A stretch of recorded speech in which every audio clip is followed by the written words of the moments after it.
Hello friends, welcome to movie meter. और आज के वीडियो में हम बात करेंगे विश मास्टर मूवी के पार्ट 1 की। यह एक हॉरर थ्रिलर मूवी है। इस तरह की वीडियो बनाने में काफी वक्त और मेहनत लगती है, तो अगर आप मुझे सपोर्ट करना चाहते हैं तो इस चैनल को सब्सक्राइब कीजिए और साथ में बेल आइकॉन पर प्रेस कीजिए, जिससे मेरी अगली सभी वीडियो की नोटिफिकेशन आपको मिल सके। तो चलिए अब विश मास्टर मूवी के पार्ट 1 की स्टोरी पर फोकस करते हैं। यह कहानी कई साल पहले की है, जब एक जादूगर ने एक नया पत्थर बनाया था। उस पत्थर में जिन को कैद किया जा सकता था। 1000 साल पहले पर्सिया के राजा के हाथ वो पत्थर लगा था और वो जिन भी राजा के पास खड़ा था। जिन पर्सिया के राजा को अपनी विश मांगने के लिए कह रहा था। तब राजा जिन से कहता है कि तुम मुझे कोई ऐसा तमाशा दिखाओ जिससे पूरी दुनिया हैरान हो जाए। इसके बाद तुरंत ही पर्सिया के लोग अजीब ढंग से मरने लगे। कोई दीवार में दफन होने लगा तो कोई एक पेड़ में बदलने लगा, कई लोग क्रीचर में बदलने लगे। हर तरफ तबाही मची हुई थी। अब उसी वक्त वहां पर एक जादूगर आता है। वो पर्सिया के राजा को तीसरी विश मांगने से रोक लेता है, क्योंकि अगर किसी ने उस जिन को जगाकर उससे तीसरी विश मांग ली तो हेल और हेवन के बीच का रास्ता खुल जाएगा और फिर हमारी दुनिया भी हेल में बदल जाएगी। यहाँ जिन उस जादूगर को रोकने की कोशिश करता है, पर जादूगर जिन को उस नायब तिलिस्मी पत्थर में कैद कर लेता है। अब नेक्स्ट सीन में यूएसए में प्रेजेंट टाइम की स्टोरी दिखाई गई है। वहां रेमन नाम का शख्स था। रेमन वहां एक इस्लामिक स्टैचू को पिछले 10 सालों से पाने की कोशिश कर रहा था। उस स्टैचू का नाम अहोरा मास्ता था। हम देखते हैं कि क्रेन से एक बॉक्स लटक रहा था। उस बॉक्स में ही वो स्टैचू थी। अब वहां मिकी नाम का एक क्रेन ऑपरेटर था। उसने काफी शराब पी रखी थी। अब शराब की असर से मिकी क्रेन को प्रॉपर ऑपरेट नहीं कर पाता और गलती से वो स्टैचू वाला बॉक्स नीचे खड़े रेमन के असिस्टेंट पर गिरता है, जिसे वो वहीं पर मारा जाता है। वही उस अहोरा मास्टर स्टैचू के भी टुकड़े हो चुके थे। स्टैचू के एक हिस्से में वही तिलिस्मी पत्थर था जिसे हमने मूवी की स्टार्टिंग में देखा था। उस पत्थर को वहां का एक वर्कर चुरा लेता है और वो वर्कर उस पत्थर को एक आदमी को बेच देता है। अब वो आदमी पत्थर लेकर निक नाम के शख्स के पास आता है। निक प्राचीन चीजों की नीलामी करता था। निक उस पत्थर को देखकर उस शख्स से कहता है कि इस पत्थर को एलेक्स नाम की लड़की ठीक से चेक करेगी और वो इसकी रियल वैल्यू उसे बताएगी। अब नेक्स्ट सीन में एलेक्स और जॉन को दिखाया गया है। दोनों बेस्ट फ्रेंड थे, पर जॉन एलेक्स को लाइक करता था। अब वहां से वो दोनों चले जाते हैं। अब निक वो पत्थर एलेक्स को दिखाता है। पत्थर देखकर एलेक्स निक से कहती है कि यह एक नायाब पत्थर है। एलेक्स उस पत्थर को कंप्लीट एग्जामिन करना चाहती थी, तो वो निक को वहां से चले जाने के लिए कहती है। अब एलेक्स उस पत्थर को एग्जामिन कर रही थी तो उसे पत्थर में कुछ दिखाई देता है। वो पत्थर को शार्प करने के लिए अपने ड्रेस पर उसे रगड़ती है। अब पत्थर को घिसते ही उसमें कैद जिन कहता है कि तुमने मुझे जगह दिया है। एलेक्स वो आवाज सुनकर इधर उधर देखती है, पर उसे कोई नजर नहीं आता। अब ठीक से देखने पर एलेक्स को उस पत्थर में कोई चीज दिखाई देती है। एलेक्स वो पत्थर लेकर जॉन के पास आती है। वो जॉन को कहती है कि तुम इस पत्थर को एग्जामिन करो, पर जॉन अभी थोड़ा बिजी था, तो जॉन एलेक्स से कहता है कि थोड़ी देर बाद मैं इस पत्थर को चेक करूंगा। एलेक्स वो पत्थर जॉन के पास छोड़कर वहां से चली जाती है। थोड़ी देर बाद जॉन उस पत्थर को स्कैनिंग मशीन में रखता है। यहाँ जॉन को भी उस पत्थर में कुछ अजीब दिखाई देता है। इसके बाद हम देखते हैं कि लेजर मशीन में अचानक से कोई प्रॉब्लम हो जाती है, जिससे पत्थर में बड़ा धमाका होता है, जिसकी वजह से वो पत्थर डिस्ट्रॉय हो जाता है। अब वो लैब भी कंप्लीट डैमेज हो चुकी थी। वही धमाके से जॉन बुरी तरह से जख्मी हो चुका था। जॉन दर्द से तड़प रहा था। अब वहां पर एक अजीब सा क्रीचर दिखाया गया है, जो रेंगता हुआ जॉन की ओर आगे बढ़ रहा था। वो क्रीचर जॉन से कहता है कि तुम थोड़ी देर में मरने वाले हो और सिर्फ मैं ही तुम्हें बचा सकता हूँ। तुम सिर्फ इतना कहना कि मेरा दर्द खत्म हो जाए। यह जॉन कहता है कि मैं चाहता हूँ कि मेरा दर्द खत्म हो जाए। यह सुनकर वो क्रीचर कहता है कि तुम्हारी विश पूरी हो जाएगी। अब यहाँ पर जॉन जोर से चिल्लाने लगता है और तड़प कर वो मर जाता है। वही दूसरी ओर वो क्रीचर धीरे धीरे अपने असली अवतार में आने लगता है। वो बहुत ही घिनौना और डरावना लग रहा था। वो क्रीचर उस पत्थर के टुकड़ों को उठाकर वहां से चला जाता है। दरअसल यह वही जिन था जिसे जादूगर ने पत्थर में कैद कर लिया था, और अब एलेक्स की वजह से वो जिन उस लाल पत्थर से आजाद हो गया था। यह जिन उसी वक्त आजाद हो गया था जब एलेक्स ने पत्थर को अपने ड्रेस से रगड़ा था। अब जॉन की मौत की खबर सुनकर एलेक्स सीधा जॉन की लैब पर आती है। जॉन की डेड बॉडी देखकर एलेक्स रोने लगती है। वो बहुत ही अपसेट हो जाती है। यहाँ एक डिटेक्टिव एलेक्स से पूछता है कि आपका फ्रेंड जॉन किस चीज पर काम कर रहा था, तो एलेक्स कहती है कि वो एक लाल पत्थर को एग्जामिन करने वाला था। अब नेक्स्ट सीन में एक सुपरमार्केट दिखाया गया है। वहां बाहर एक भिखारी खड़ा था। भिखारी को देखकर सुपरमार्केट का मालिक उसे भगा देता है। वो भिखारी सुपरमार्केट के मालिक को गालियां देते हुए वहां से चला जाता है। वही वहां पर उस जिन को दिखाया गया है जो भिखारी की सारी बातें सुन रहा था। भिखारी की बातें सुनकर जिन उसके पास आता है। जिन उसे कहता है कि क्या वो सुपरमार्केट के मालिक की मौत के बदले अपनी आत्मा उसे दे सकता है। अब यहाँ वो भिखारी काफी गुस्से में था तो वो हाँ कह देता है। यह जिन भिखारी से कहता है कि क्या तुम सुपरमार्केट के मालिक को मरते हुए देखना चाहते हो। तो वो भिखारी कहता है कि हाँ, मैं उसे तड़प कर मरते हुए देखना चाहता हूँ। आखिर जिन भिखारी से कहता है कि तुम्हारी विश पूरी होगी। अब यहाँ पर सुपरमार्केट के मालिक को दौरा पड़ता है और अचानक से उसका मुंह जलने लगता है, मानो जैसे किसी ने उसके चेहरे पर एसिड फेंक दिया हो। आखिर में वो उस भिखारी के सामने ही तड़प कर मर जाता है। यह सब देखकर भिखारी डर जाता है और वहां से भाग जाता है। वही दूसरी ओर एलेक्स अपनी सिस्टर सैनन से बात कर रही थी। एलेक्स कहती है कि मुझे पूरा यकीन है कि जॉन की मौत उस लाल पत्थर की वजह से ही हुई है। एलेक्स जॉन की मौत के लिए खुद को ही जिम्मेदार मान रही थी। यहाँ एक फ्लैशबैक स्टोरी भी दिखाई गई है जहाँ एलेक्स के घर में आग लगी थी और वो अपने मॉम डैड को नहीं बचा पाई थी और आज भी वो जॉन को नहीं बचा पाई। इस बात से एलेक्स काफी परेशान थी। अगले दिन एलेक्स उसी जगह पर आती है जहाँ वो स्टैच्यू टूटी थी और उसी वर्कर से बात करती है जिसने वो लाल पत्थर चुराया था।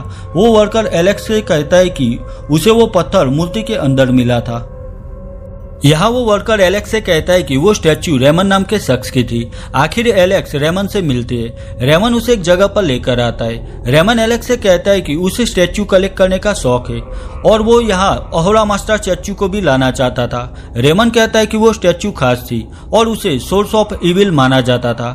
यहाँ रेमन एलेक्स को एक पार्टी में इन्वाइट करता है। वही नेक्स्ट सीन में उस जिन को दिखाया गया है जो कि एक मुर्दाघर में आया था। यहाँ वो एक लाश की खाल उधेड़ रहा था। अब वहां पर एक लड़का आता है और वो जिन से पूछता है कि तुम यहाँ पर क्या कर रहे हो। यह जिन का भयानक चेहरा देखकर वो लड़का डर जाता है। जिन उस लड़के से कहता है कि मैं यहाँ जो काम कर रहा हूँ उसे तुम नहीं देख पाओगे। यह सुनकर लड़का कहता है कि मैं जरूर देखना चाहूंगा कि तुम क्या कर रहे हो।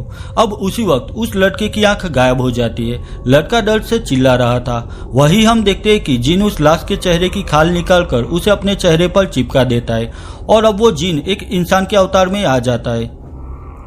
वही एलेक्स भी वेंडी नाम की औरत से मिलती है जो कि हिस्ट्री की प्रोफेसर थी।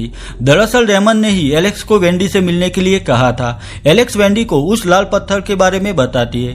तब वेंडी कहती है कि उसने एक किताब पढ़ी थी जिसका नाम था गुप्त आग का पत्थर, जिसमें लिखा था कि वो पत्थर करीब 1000 साल पहले एक जादूगर ने बनाया था जिसमें एक जिन को कैद किया गया था। वेंडी एलेक्स से कहती है कि वो जिन एक पावरफुल इविल स्पिरिट है। वही दूसरी ओर जिन इंसानी अवतार में आकर शॉपिंग कर रहा था। यहाँ वो कैश काउंटर पर एक लड़की से मिलता है। वो उस लड़की से कहता है कि यू आर सो ब्यूटीफुल। यहाँ वो जिन लड़की से कहता है कि क्या तुम हमेशा के लिए इतनी ही ब्यूटीफुल रहना चाहती हो। तो वो लड़की कहती है कि हाँ, मैं हमेशा के लिए ऐसी रहना चाहती हूँ। यहाँ जिन उस लड़की से कहता है कि तुम्हारी विश पूरी हो और यहाँ पर जिन उस लड़की को एक स्टैच्यू में बदल देता है। अब एलेक्स ने ही उस जिन को आजाद किया था तो जिन एलेक्स का पता पूछने के लिए पुलिस स्टेशन में आता है और उसी डिटेक्टिव से एलेक्स के घर का पता पूछता है जिसने निक के केस को इन्वेस्टिगेशन किया था। यहाँ वो डिटेक्टिव जिनको एलेक्स का एड्रेस देने से मना कर देता है। वही वो डिटेक्टिव वहां बैठे हुए एक आदमी की ओर बार बार देख रहा था। जिन डिटेक्टिव से पूछता है कि तुम इस आदमी को क्यों देख रहे हो। तो डिटेक्टिव कहता है कि वो एक खतरनाक मुजरिम है जिसने करीब 7 मर्डर किए हैं, पर कोई सबूत ना होने की वजह से वो छूट जाता है। यह डिटेक्टिव उस जिन से कहता है कि काश वो मुजरिम सबके सामने किसी का खून करे जिससे डिटेक्टिव आसानी से उसे पकड़ सके। अब यहाँ पर जिन उस मुजरिम की ओर देखता है और वो मुजरिम पुलिस ऑफिसर की गन छीन वहां गोलियां चलाकर 2 ऑफिसर को मार देता है। आखिर पुलिस टीम उस मुजरिम को पकड़ लेती है। अब उसी वक्त मौके का फायदा उठाकर जिन डिटेक्टिव के टेबल पर रखी हुई फाइल से निक की ऑफिस का पता ले लेता है। जिनको टेबल के करीब देखकर डिटेक्टिव उसे कहता है कि तुम वहां पर क्या कर रहे हो। तो जिन उस मुजरिम को अपनी पावर से और एग्रेसिव बना देता है। आखिर वहां पुलिस ऑफिसर सेल्फ डिफेंस में उस मुजरिम पर गोलियां चलाते हैं जिससे वो वहां पर मारा जाता है। वही एलेक्स भी अपने घर पर वो गुप्त आग का पत्थर नाम की किताब पढ़ रही थी, जिसके बारे में उसे वेंडी ने बताया था। किताब के मुताबिक एक पर्शियन जादूगर ने उस लाल पत्थर को बनाया था ताकि वो अपने लोगों को जिन से बचा सके, पर वो पत्थर सबको बचाने के साथ एक श्राप भी बन चुका था, क्योंकि यह पत्थर दोनों दुनिया के बीच का दरवाजा था। अगर एक बार वो जिन आजाद हो गया तो वो पत्थर के जरिए अपनी नस्ल को हमारी दुनिया में ले आएगा, लेकिन इसके लिए उस जिन को इंसानी आत्माओं को इकट्ठा करके उस पत्थर को चार्ज करना होगा। उन सभी इंसानों की आत्माएं जिनकी कोई एक विश भी उस जिन ने पूरी की हो, वही जिन उस इंसान की 3 विश पूरी करता है जिसने उसे पत्थर से आजाद किया हो, और इसके बाद वो नर्क का दरवाजा खोल सकता था। अब वो जिन निक की ऑफिस तक पहुंच जाता है, पर गार्ड उसे रोक लेता है। जिन उस गार्ड से पूछता है कि तुम क्या चाहते हो, तो गार्ड कहता है कि मैं चाहता हूं कि तुम यहाँ से चले जाओ। यह सुनकर जिन वहां से वापस जा ही रहा था, पर उसी वक्त गार्ड जिन से कहता है कि अगर तुम चाहो तो मुझे पार करके अंदर जा सकते हो, और यहाँ वो जिन गार्ड को अपनी पावर से उस दरवाजे में फ्रेम कर देता है, जिसको पार करके वो अंदर चला जाता है। निक के पास आकर जिन उससे पूछता है कि एलेक्स कहाँ पर है, लेकिन निक उसे नहीं बताता। तब जिन निक के टेबल पर रखी हुई एक आइटम उठाता है। यह देखकर निक उसे कहता है कि वो आइटम कीमती है तो उसे वापस टेबल पर रख दो। यहाँ जिन निक से कहता है कि अगर मैं इस आइटम को और भी कीमती बना दूं तो, और यहाँ जिन अपनी पावर से उस आइटम को सोने में बदल देता है जिसके अंदर हीरे थे। यह सब देखकर निक चौंक जाता है। आखिर जिन निक से पूछता है कि तुम्हारी विश क्या है, तो यह सुनकर निक कहता है कि मुझे $1 मिलियन चाहिए। वही दूसरी ओर हमें दिखाया गया है कि निक की मॉम फ्लाइट से ट्रैवल कर रही थी। वहां पर वो एक इंश्योरेंस फॉर्म भरती है, जिसके मुताबिक अगर वो मर गई तो इंश्योरेंस कंपनी $1 मिलियन निक को देगी। निक की मॉम प्लेन में उड़ान भरती है, और कुछ देर बाद प्लेन में अचानक से ब्लास्ट हो जाता है, और यही इंश्योरेंस के $1 मिलियन निक को मिले थे। जिनने निक की विश पूरी कर दी, पर बदले में उसकी मॉम को मरना पड़ा। आखिर जिन निक से एलेक्स के घर का पता लेकर उसके घर आता है। जिन यह एलेक्स की 3 विश पूरी करके नर्क का दरवाजा खोलना चाहता था। यहाँ आकर वो उस लाल पत्थर को चार्ज करने लगता है, और जिन लोगों को भी उसने एक इच्छा पूरी की थी उन सभी की आत्मा वो उस पत्थर में कैद कर देता है। वही दूसरी ओर एलेक्स अपनी सिस्टर सैनन के साथ बास्केटबॉल खेल रही थी। यहाँ एलेक्स सैनन के फोन से वेंडी को कॉल करती है, लेकिन कॉल वॉइस मेल पर जाता है। वहां पर वो जिन भी आ चुका था। वो सैनन से फोन मांगता है और एलेक्स के डायल किए गए नंबर को रीडायल करता है। यहाँ उसे पता चलता है कि एलेक्स वेंडी को कांटेक्ट करने की कोशिश कर रही थी। वही एलेक्स की नजर उस जिन पर जाती है। जिन को देखकर वो डर जाती है, लेकिन एक ही सेकंड में वो जिन गायब हो जाता है।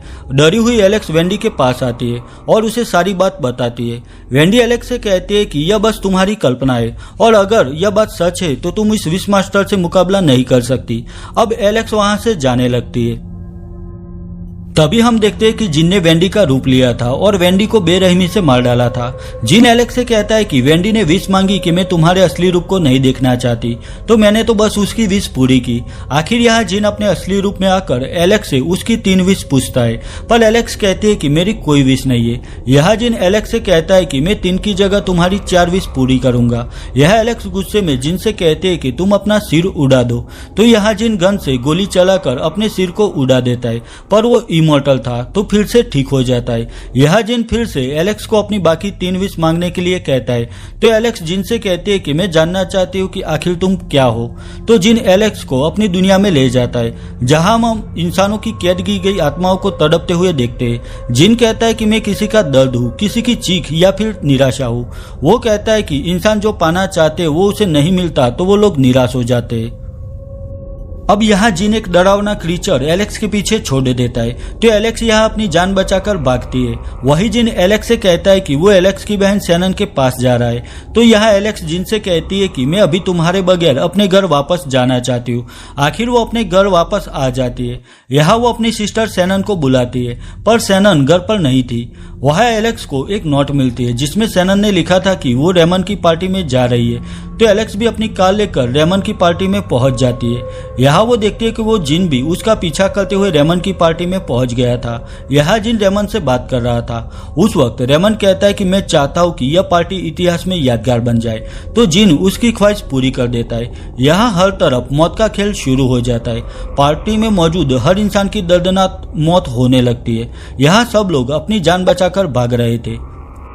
यहाँ पार्टी में मौजूद सब लोगों को मारने के बाद जिन फिर से एलेक्स के पास आता है। एलेक्स की अब सिर्फ आखिरी विश बाकी थी। जिन एलेक्स को अपनी आखिरी विश मांगने के लिए कहता है, पर एलेक्स उसे अपनी आखिरी विश नहीं बताती। एलेक्स वहां से अपनी जान बचाकर भाग रही थी। तभी हम रास्ते में रेमन को देखते हैं, जिसके मुंह से एक अजीब सा क्रीचर बाहर आ रहा था। यह देखकर एलेक्स डर जाती है। वही जिन ने वहां की प्राचीन मूर्तियों को भी जिंदा कर दिया था, जो वहां सब लोगों को मार रही थी। भागते हुए एलेक्स भी उसी रूम में पहुंच जाती है जहां रेमन की कुछ नायब स्टैचू का कलेक्शन था। यहाँ रेमन उस अहोरा मास्ता की स्टैचू भी रखना चाहता था। वही जिन भी दूसरी अलग मूर्तियों के साथ वहां पर आ जाता है। यह जिन वहां पर टंगी हुई एक तस्वीर दिखाता है, जिसमें जिन ने एलेक्स की सिस्टर शैनन को ट्रैप कर दिया था।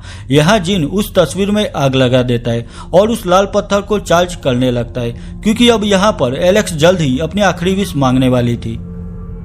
जिन एलेक्स को अपनी आखिरी विश मांगने के लिए कहता है। तभी एलेक्स को वह न्यूज़पेपर का आर्टिकल याद आता है, जिसमें उस क्रेन के ड्राइवर की मिस्टेक से वो प्राचीन इस्लामिक स्टैचू टूट गई थी और जिसके अंदर यह खास पत्थर कैद था। यह एलेक्स उस क्रेन ऑपरेटर का नाम याद करती है। उसका नाम मिकी था। यह एलेक्स जिन से कहती है कि मैं चाहती हूँ कि उस दिन क्रेन ऑपरेटर मिकी ने शराब ना पी हो, और यहाँ जिन एलेक्स की ख्वाहिश पूरी करता है। तब जिन को एहसास होता है कि एलेक्स ने अपनी आखिरी विश के जरिए समय का चक्र पलट दिया था। यानी 2 दिन पहले जो हादसा हुआ था, जिसे वो अहोरा मास्ता स्टैच्यू टूट गई और जिन आजाद हो गया था। एलेक्स चालाकी से समय को वही वापस ले गई और मिकी को क्रेन ऑपरेटर की गलती करने से रोक लिया। आखिर यहाँ वो जिन उस लाल पत्थर में फिर से कैद होने लगता है, जिससे वो आजाद हुआ था। और अब वापस वक्त 2 दिन पहले आ जाता है, जहाँ रेमन उस अहोरा मास्ता स्टैच्यू का बॉक्स उस शिप से उतारवा रहा था। अब उस दिन क्रेन ऑपरेटर मिकी ने कोई गलती नहीं की और वो बॉक्स सही सलामत नीचे उतार दिया और आखिर वो इस्लामिक मूर्ति अपनी जगह पर सही सलामत पहुंच जाती है। और जिनकी भी जाने गई थी वो सब वापस जिंदा थे, क्योंकि एलेक्स ने समय को पलट दिया था। यहाँ एलेक्स अपने फ्रेंड जॉन के पास आती है और उसे आज रात डिनर साथ करने के लिए कहती है। और बस यहीं पर विश मास्टर मूवी का पार्ट 1 खत्म हो जाता है। ईयर 1997 में रिलीज हुई विश मास्टर मूवी के पार्ट 1 को IMDb पर 5.8 आउट ऑफ 10 स्कोर मिला है। वही रोटन टोमेटोज पर इसे 25% एंड ऑडियंस स्कोर 38% मिला है। अगर यह वीडियो आपको अच्छी लगी है तो इसे लाइक और शेयर कीजिए, और मेरे लिए कोई भी सजेशन है तो मुझे कमेंट सेक्शन में कमेंट करके बताइए। तो मिलता हूँ विश मास्टर मूवी के पार्ट 2 की एक्सप्लेनेशन वीडियो के साथ। तब तक के लिए बाय बाय।